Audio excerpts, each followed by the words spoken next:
quarto ano, sejam bem-vindos para mais um vídeo aula da disciplina de História. Não é? Hoje, o tema da aula de hoje é Brasil, períodos históricos.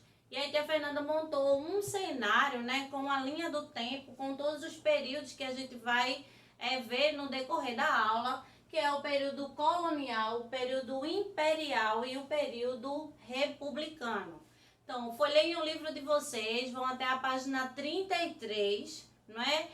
E acompanhem com tia Fernanda, não é? O desenrolar da aula, e aí vocês vão lendo o texto e vão percebendo os pontos que tia Fernanda achou primordial pontuar na aula de hoje.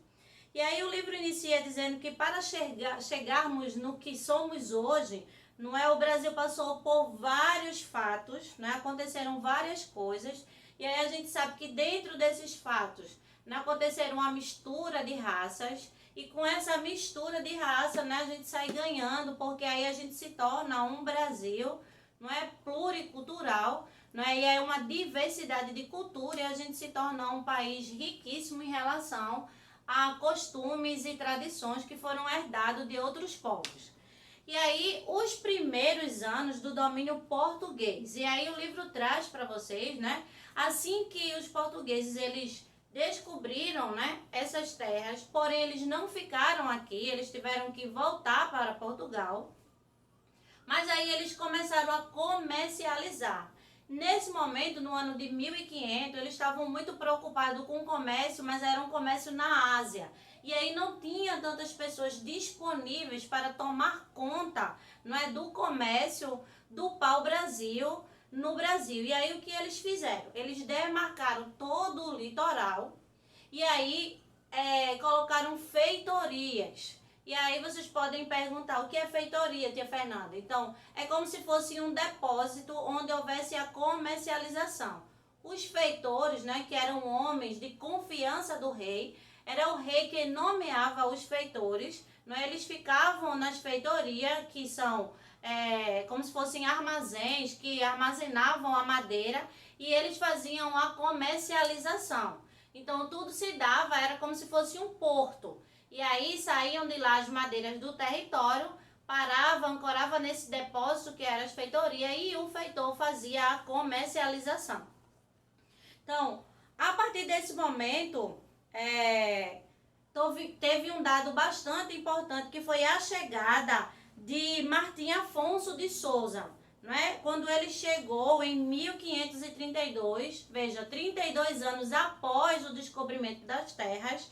Então ele fundou a primeira vila, que foi a vila de São Vicente, e logo depois fundou a vila de Santo André, ambas no atual estado de São Paulo. Não é? Martim Afonso, ele também foi um português que trouxe para o Brasil, nessa época do período pré-colonial, as mudas, nas primeiras mudas para o cultivo da cana-de-açúcar.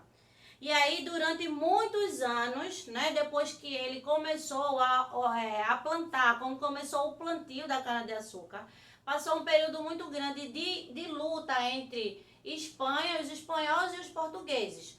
Porém, os portugueses, eles venceram essas lutas e expulsaram os espanhóis daquela terra, tomando conta de todo o território. E aí a gente sai desse período pré-colonial e passa para o primeiro período, que é o período colonial, não é? Que dá início, vamos dizer, a partir de 1532, né? Quando o Martim Afonso chega e começa o plantio da cana-de-açúcar. Então, nesse momento do período colonial, é o período que foi marcado entre lutas entre brancos e os índios. Foi o momento que os índios, eles começaram a perceber, deu um estalo, que eles estavam sendo enganados pelos portugueses. E aí começaram lutas, né? A gente sabe no decorrer da história que os índios, eles não ganharam as batalhas porque os portugueses possuíam armas de fogo e os indígenas apenas armas artesanais. Não é? Nas lutas, os portugueses sempre saíam vencendo e tomavam conta das terras que era dos indígenas naquele dado momento. Então, iniciou esse período, né, com essas lutas. Depois, a gente passa o açúcar, nesse momento passou a ter uma grande valorização, né? Foi em pleno século XVI, né? O açúcar ele eclodiu de uma forma, né? Então nesse momento começou a precisar de mão de obra escrava e aí os escravos eram bem mais procurados pelos portugueses para dar continuidade a essa tarefa, até porque os indígenas eles não sabiam essas técnicas e não sabiam preparar, né, a produção do açúcar. E aí eles precisavam de pessoas aptas para isso. E aí é quando chega uma demanda bem maior de escravos, nesse período, no período colonial. Outra coisa importante, né? E aí nesse momento o açúcar, como a tia Fernanda acabou de falar, foi o responsável pelo povoamento do litoral, porque quando se precisou de plantar mais, quando precisou de comercialização, então várias pessoas vieram também, não só os escravos, mas outros imigrantes vieram para trabalhar nas fazendas, né? E como é que eu posso dizer? No plantio, e aí outros povos começaram a integrar o Brasil nesse momento. Outro dado importante, né, desse período, do período colonial, é que não só nesse momento o açúcar era primordial, porém, muitas cidades foram fundadas, crescendo posteriormente graças à compra e à venda de produto local. Desses recursos, os principais foram a cana-de-açúcar, a criação de gado, o ouro e o café.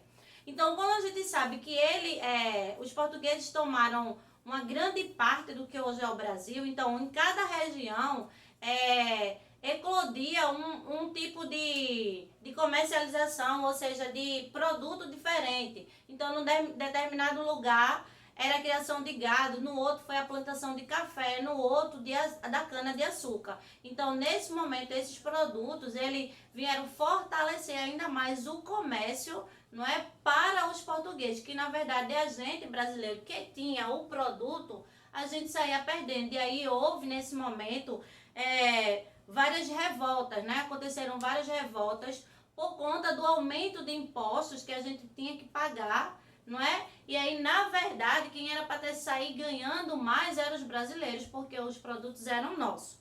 E aí a gente encerra esse período, né? E aí esse período também foi marcado pela miscigenação, porque como a tia Fernanda falou, vieram vários outros povos, né, misturando-se as raças. E aí o Brasil, ele começou a se tornar, né, uma colônia que se deu a mestiçagem brasileira.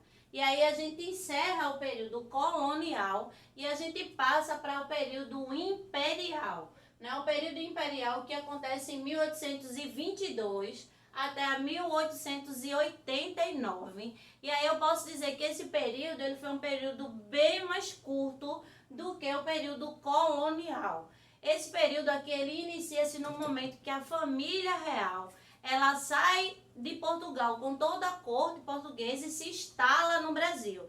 E aí, a partir do momento que ela se instala no Brasil, não é, houve várias mudanças políticas, mudanças administrativas. Essas mudanças vieram contribuir favoravelmente para nós, porque a partir dessas mudanças foram abertos em nosso território bancos, fábricas de pólvora e do Jardim Botânico, várias outras instalações, escolas médicas, museu, biblioteca, academia militar e academia de belas artes e etc. Então, várias coisas que a gente não tinha, a partir do momento que a família real chega, ele adota, né, essas instalações no Brasil.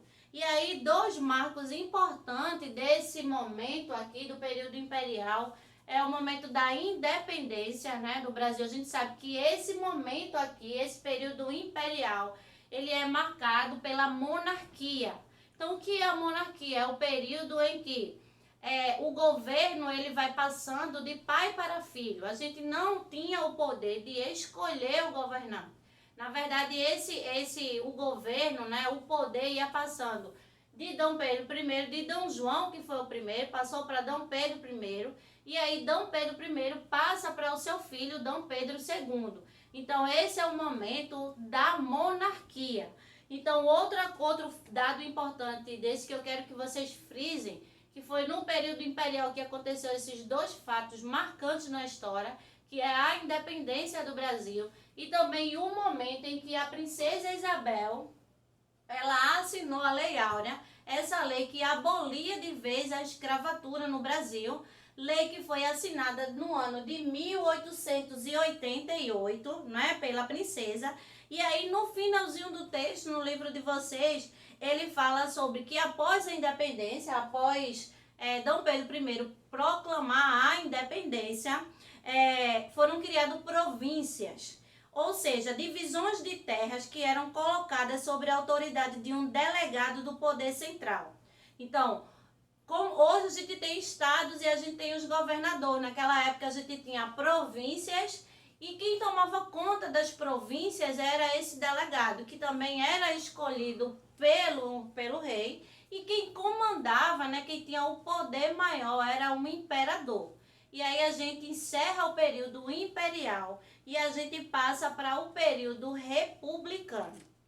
E aí quando a gente chega no período republicano, não é, que foi em 1889, não é, o livro relata para vocês que esse período teve início, né, no ano de 1889, quando as Forças Armadas, comandadas pelo Marechal Deodoro da Fonseca, derrubaram a monarquia.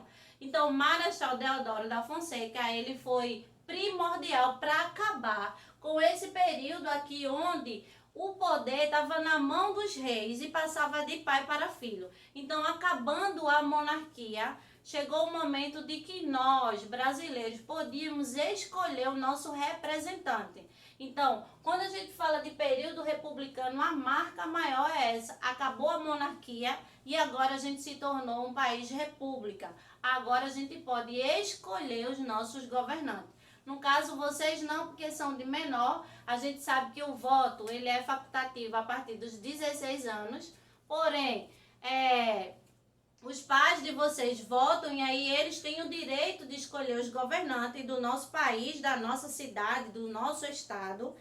E aí finaliza o livro dizendo assim, que o imperador, né, do Brasil, naquele momento que era já Dom Pedro II, né, filho de Dom Pedro I, ele foi expulso, foi obrigado a sair do Brasil com toda a sua família.